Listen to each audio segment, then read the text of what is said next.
Jermaine, ginamit yung credit card ko. Bali basta, ang lahat ng pera ko sa kanila, less than 4 million. 4 million. Opo. Ilang taon po kayo sa abroad? Ilang taon yung pinaghirapan yun? 12 years po. Pero hindi niya tinanong, kung yung bangko hindi makapag-offer ng ganong klaseng interest, malalaking kumpanya, San Miguel Corporation, SM, mga dambuhalang kumpanya, hindi makapag-offer ng ganong interest ka pabalik sa investment ninyo, sila pa kaya? He is a blogger and at the same time, siya po ay content creator. Dito magsasample tayo ng mga OFW na naging biktima ng scam. Miss Aina Gabriel Osenya. Good afternoon. Good afternoon. Ikaw ba o yung relative mo? Relative po. Actually, biktima din po kami ng investment scam. Okay, pwedeng pakikwento sa amin anong yung modus at paano kayo na naging biktima? Ano po kasi?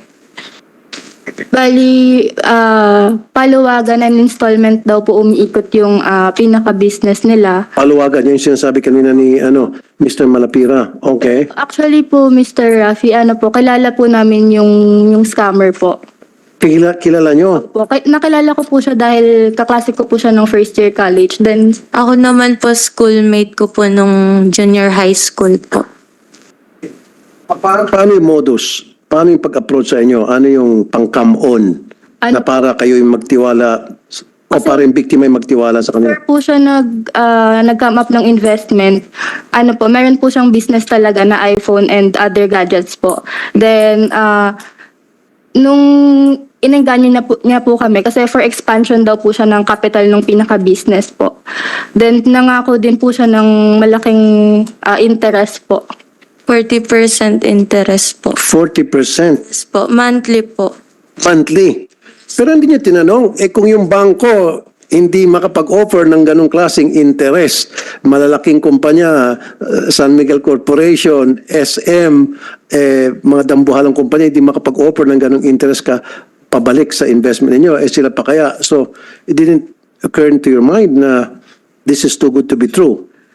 Opo, pero sobrang trust din po namin kasi po siya, parang ina-assure niya po kami na sobrang laki po ng kinikita po sa installment. Tapos yun po. Resource persons, former OFWs, and of course investments, pag sa investments, nandiyan yung IMG. Let's start with Mr. Romel Malapira. Romel Malapira is a former OFW in Dubai. He is a blogger and at the same time, siya po ay content creator, developer, IT developer. Mr. Malapira, sa iyong karanasan bilang isang vlogger, ano ba itong mga scam na nanotice mo na naglipa na ngayon sa social media na ang target ay mga OFWs usually? Ayun, bago po ang lahat, kumusta? Magandang umaga po sa mga OFW natin, sa ating mga bagong bayani. So, marami po akong nakitang mga online scam na ang target nila ay mga OFW. Masasabi ko nga na parang neglected yung mga OFW pagdating sa online campaign. Dahil ang dami nila talagang nabibiktima. Unang-una, itong tinatawag na maraming style ang mga scammer, hindi lang iisa.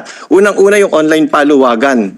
Yung online paluwagan na yan, kung hindi nagbayad yung isang member nila, lahat ng mga sumali sa online paluwagan ay hindi makakasweldo. Ikalawa, kahit na magbayad yung mga members nila, kung scammer ang may-ari, hindi rin makakasweldo ang mga yan.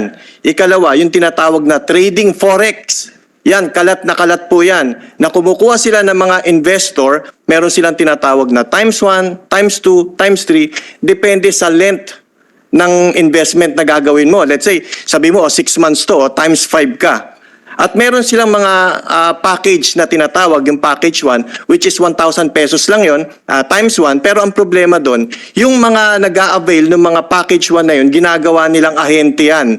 So parang MLM ang style yan. So ang nagiging biktima rin is kapwa rin OFW. Halimbawa, si ma'am, kakilala ko, inalok ko siya, o mag-invest ka rito. Ang nangyari dyan, magtitiwala na agad siya dahil sa akin, ako ang kausap niya eh. Pakikitaan ko siya na eto, nakasweldo na ako.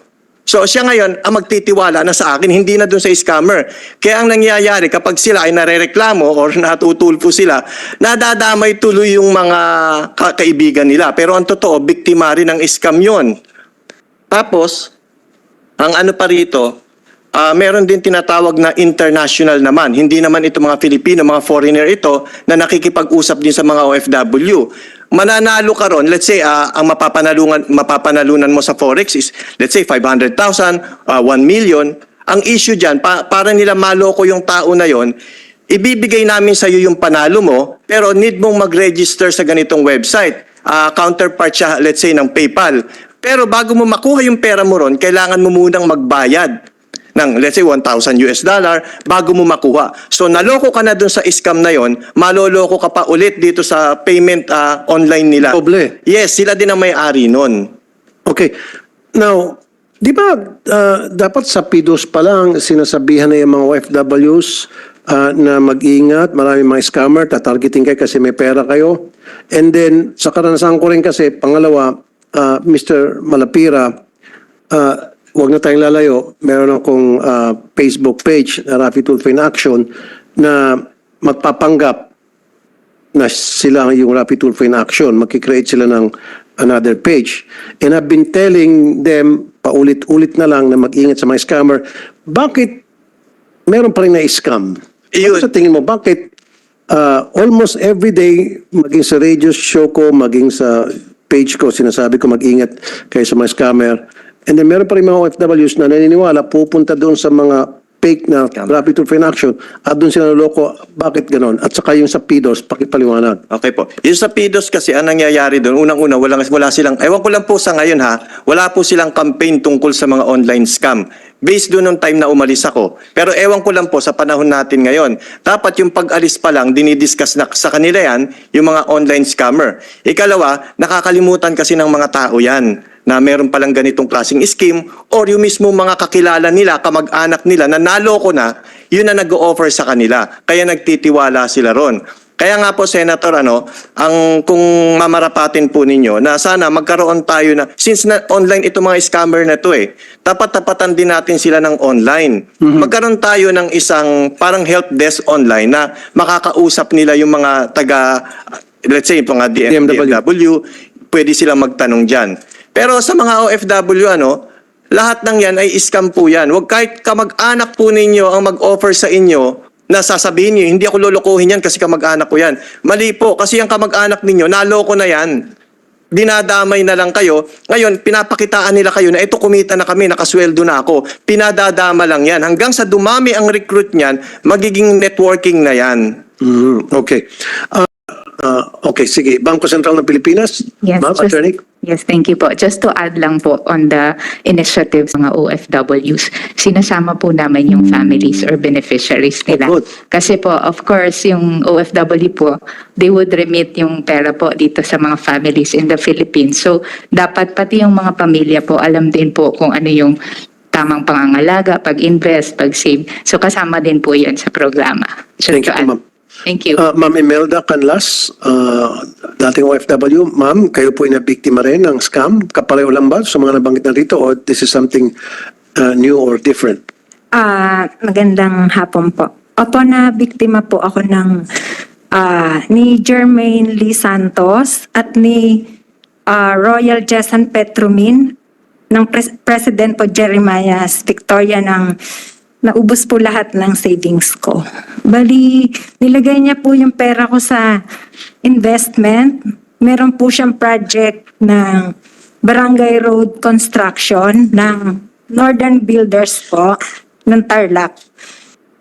Bali po, nagkulang po siya ng funds. Ginamit niya po yung pera ko kapalit ng 5% interest through my kabalae. Siya po ang kaibigan ng kabalae ko.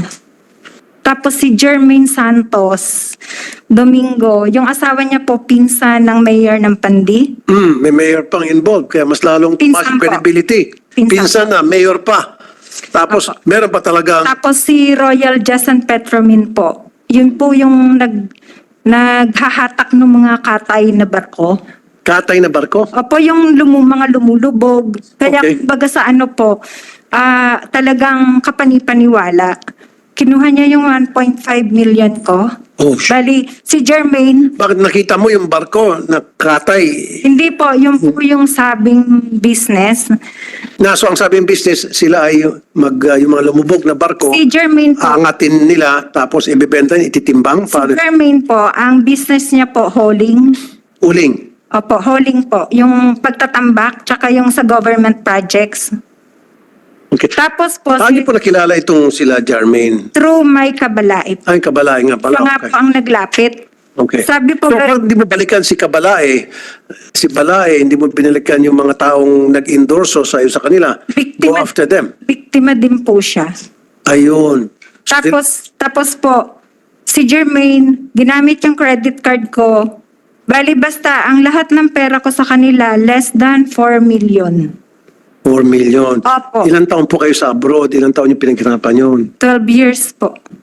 4 million. Opo. Ilang taon po kayo sa abroad? Ilang taon yung pinaghirapan yun? 12 years po. Oh, Kaya po, na-wipe out yun. opo, lagi pong sinasabi pa, sabi ko kasi intindihin niyo to kasi ilalapit ko to kay Rafi Tulpo. Sabi niya po, once na lumapit daw po ako sa inyo, ni 5 hindi niya ako babayaran. Well then, let's see. Sige po. Pagkatapos po nito, isa sa mga staff ko may pag-uusap po sa inyo para tingnan natin, busisiin natin kung paano po natin, paano namin kayo matutulungan at kung kaya pang bawiin yung pera o kung hindi. Papatawag natin sa Senado. Buhay pa ba tumatawag to? Andito pa ba sa Pilipinas? Buhay pa po. Sabi ko nga sa kanya, nung huli po minumura ko na siya kasi nagagalit na po ako kasi 2020. Ang dahilan po, Anong trabaho naman ito, ma'am? yun nga po, yung may project po siya doon. Hindi, ang ibig sabihin, meron mo silang isang stable job tapos on the side lang yung pang-scam o scammer talaga ang full-time job nila? Pareho po siguro. Pero alam niyo po tirahan ito. Ano po, lumipat na po siya. Yung nanay niya po sa Bulacan. At Pero meron po silang negosyo na may negosyo po talaga. Totoo po yung project. Natapos po yung project. Nagpunta pa nga po kami sa... ibig sabihin, meron silang negosyo na may karatula na para mapuntahan po natin at mapatawag natin, mag-hearing tayo about that, ipapatawag natin sa Senado, Meron lang pumunta, isapahin na natin. yung company name. Okay, may company. po siya. Tapos yung Royal Jason Petromin, meron din po siyang binigay na... Okay, good. Sige po.